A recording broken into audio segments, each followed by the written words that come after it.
that time of year again. I'll be right back.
It's March, and guess what? Got to get this ready, start cutting grass, got to clean this up, and yeah, here we go again.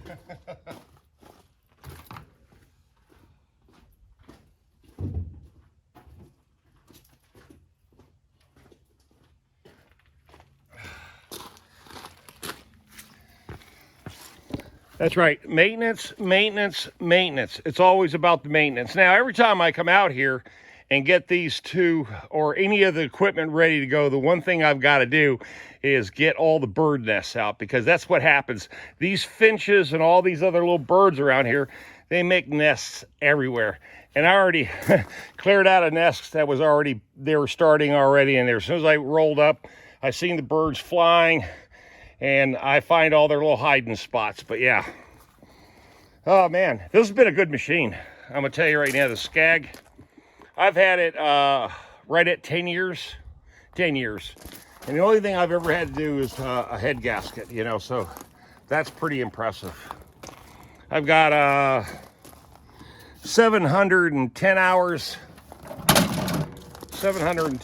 on it, and yeah, great machine. So far, this has been turning out to be a great machine too. The UT400, yeah, RT. So far, no problems. It's dirty, oh yeah. But again, that's you know, a machine that's supposed to last. You know, we'll find out. You know, I'm coming up on about 8-9 months. I've had this. Yeah, about 8 or 9 months. But man, what a beautiful day! Getting everything ready, just going through all the equipment. You know, just doing all the general maintenance like I always do, you know. General maintenance. But yeah, it's been raining a lot around here. As always, we always get a lot of rain, a lot of weather. But at least it's not California. They got a ton of snow, right? Wow. Yeah, a lot of snow.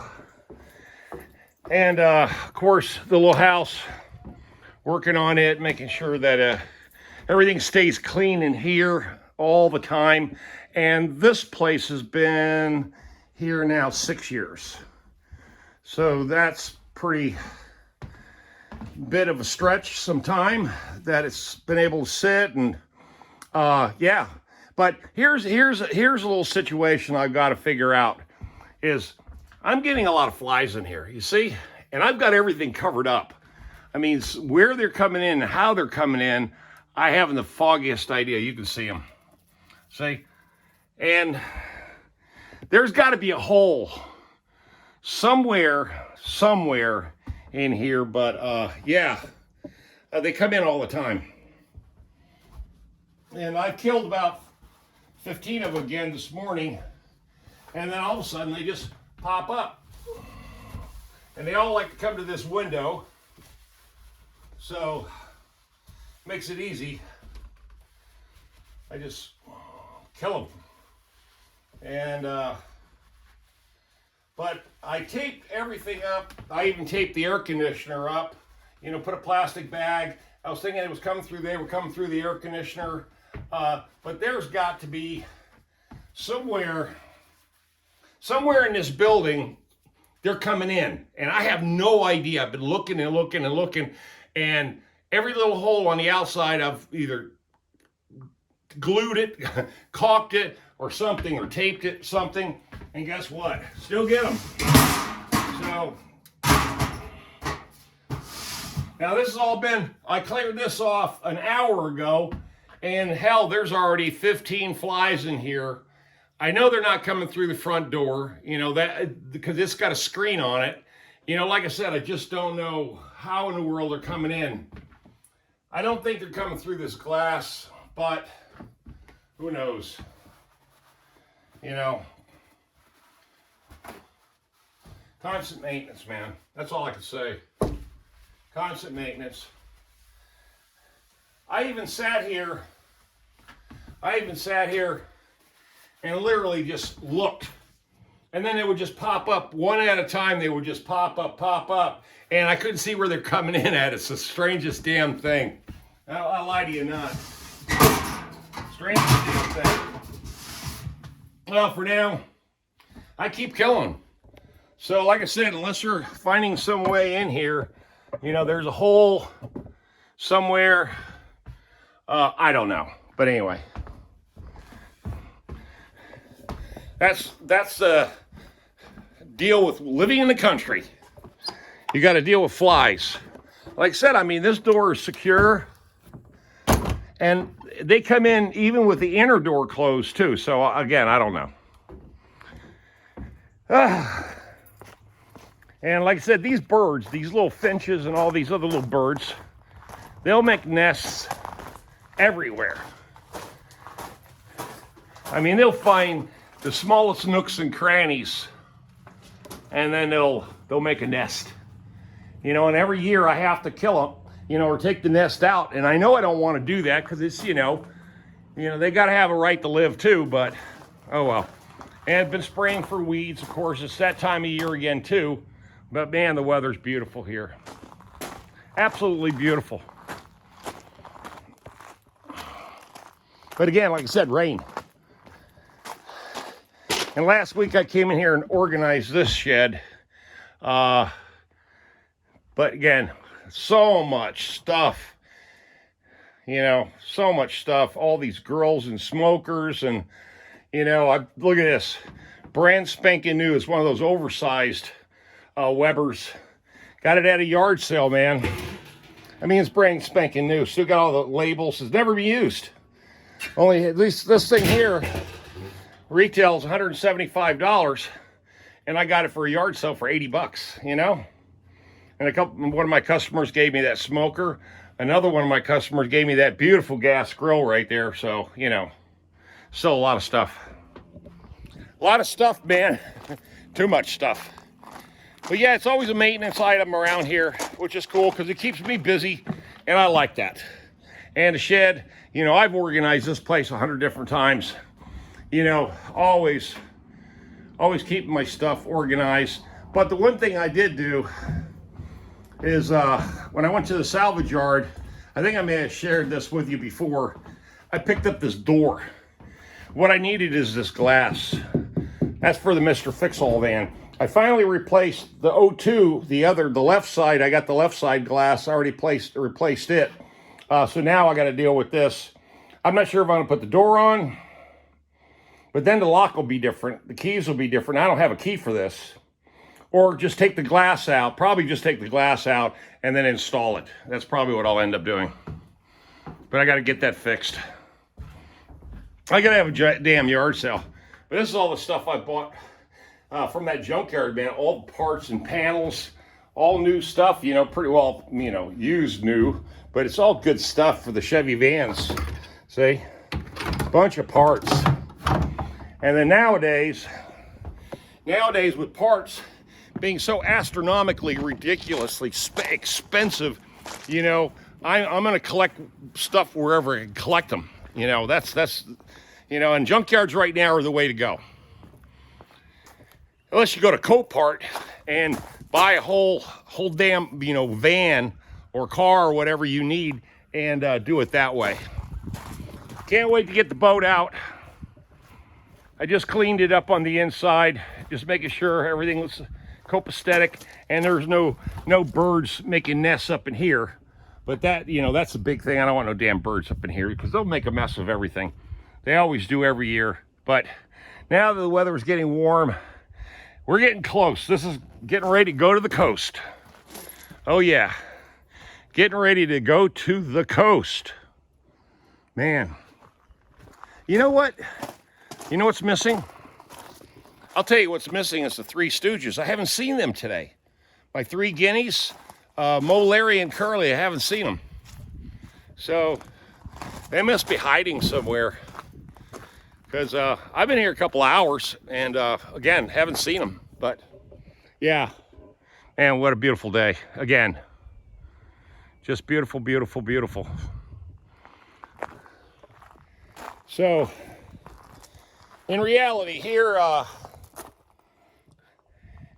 here's a little tidbit information. Now that it's March, and as you know, I get to go full retirement in June, July, right? In fact, June, but the first check doesn't come in until July. So, I'm getting real close to that deadline of what I'm going to do. What kind of plans I'm going to make for that.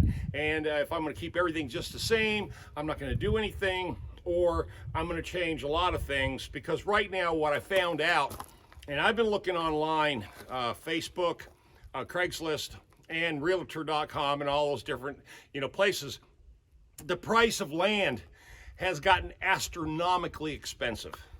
I mean, you cannot now, I've seen tracts of land. Let me just say this. I've seen similar tracts of land, undeveloped. Now, this is undeveloped, just like this place, 2, 3, 4, 5 acres. They're wanting 140,000. I've seen them as high as $60,000 an acre, just for tracts of land like this. So, this economy is crazy, man. That's all I can say. It's just crazy. And so it makes me think, that there's no, like I said, I'm never going to sell this place. But one of my subscribers did say that, oh yeah, if they gave you $500,000 in cash, you take it. Guess what?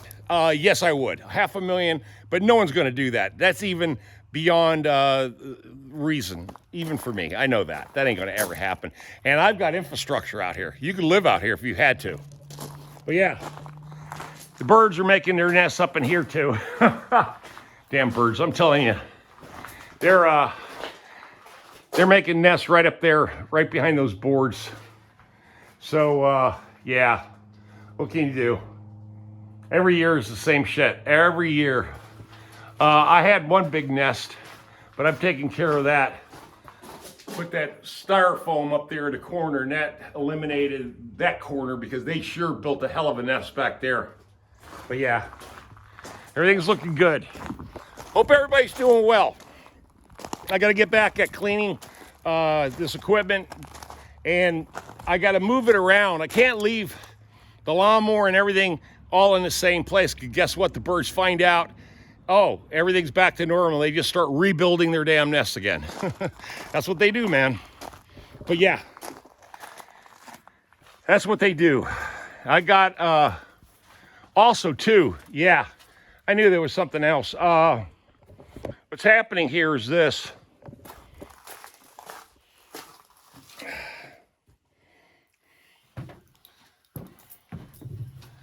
What's happening here is this, is that my bookkeeper I've had for 17 years, her and I go back a long ways.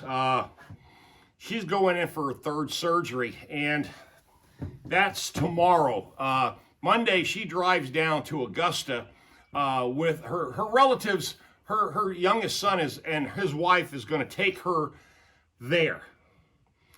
And she's going to go on into surgery on Tuesday. Then it's with the fallen rib syndrome. They're gonna cut some the tips off because they're poking into nerves, and they're gonna sew it back up. It's pretty a painful operation.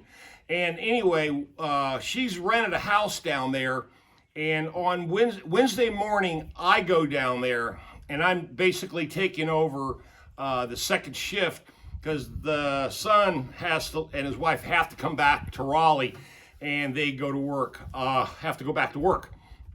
So then I'll be down there for 2 days, and then I'll bring her back Friday. So I'll get down to Augusta, on Wednesday afternoon, stay there Thursday, Friday, and probably leave Saturday morning, something like that. I think the house is rented for 5 days, or 4. I'm not sure, but anyway, 5 days I believe. It's rented till Friday, and then we gotta get out of there. So that's what's going to happen this week. I've got a small job, 2 small jobs on Monday. I'm gonna go ahead and knock them out, and then I'm gonna start packing. It's not a big trip. It's only 4.5 hours, down in Georgia. So that's where I got to go. Like I said, I've been helping her through a lot of her problems she's had for the last 5 years. This is her 3rd surgery. It's all because she's been sitting at a desk, for a long time. And it's affected her. It affected her spinal column because she sits like this and she doesn't really get a chance to exercise. So it's a shame. Like I said, I've known her and she's worked for me for years. And, anyway, that's what's going on this week. Hopefully everybody's having a good time. And, I just want to give a shout out to all the people in Texas, because Texas right now is burning. They got the largest fire in their history. California, which I don't give too much, I don't care too much about the West Coast, but, they did get hammered with snow. And, anytime somebody loses their life because of Mother Nature, that's always a tragedy. So, my heart goes out to those people, just not their politics. But yeah, and around the world, Beirut, that's another thing. And then, the Ukrainians, it just seems like the world is falling apart. It seems like people, they just don't, they don't remember, how a situation can turn so tragic so quickly. And people just don't seem to care. They know this is going to happen, and it's like running into a storm. They just run blindly into the storm, knowing that there's a chance you're going to lose your life. And I hate that for people, but I hate it when it's forced. When it's forced upon people, when it's not their choice to be in a situation like that. So, I'm blessed that I could be here in the state of North Carolina because not a whole lot happens here. We don't get bad weather. There's no war. There's no famine. The jobs are, we got tons of jobs. The economy is strong. Everything is good. So I like I said, my heart goes out to all these other people. Again, thank you for being on my channel. Thanks for subscribing. And, and sorry, like I said, I haven't been doing as many videos as I usually do. I usually put out 3 videos a week. Now I'm down to like 1 every 2 weeks. It's only because really, I've got a lot of things I'm dealing with because I'm, getting to that point where I'm getting ready to retire, and I've got to make a lot of decisions, financial ones and health and all this other stuff that I've got to take care of to make sure that my path is clear. And I know that everything, when I pull the trigger on everything on this next part of my life, that everything is going to be the way I have planned it and prepared for it all these many, many years. So on that note, thank you guys for being on the channel. Remember, subscribe. Leave those comments down below. Also, smash the bell for future notifications. And leave a comment, and I'll talk to you guys tonight. Tom out of here. You know me, here at the Off Grid Farm. Y'all stay tuned. Stay blessed.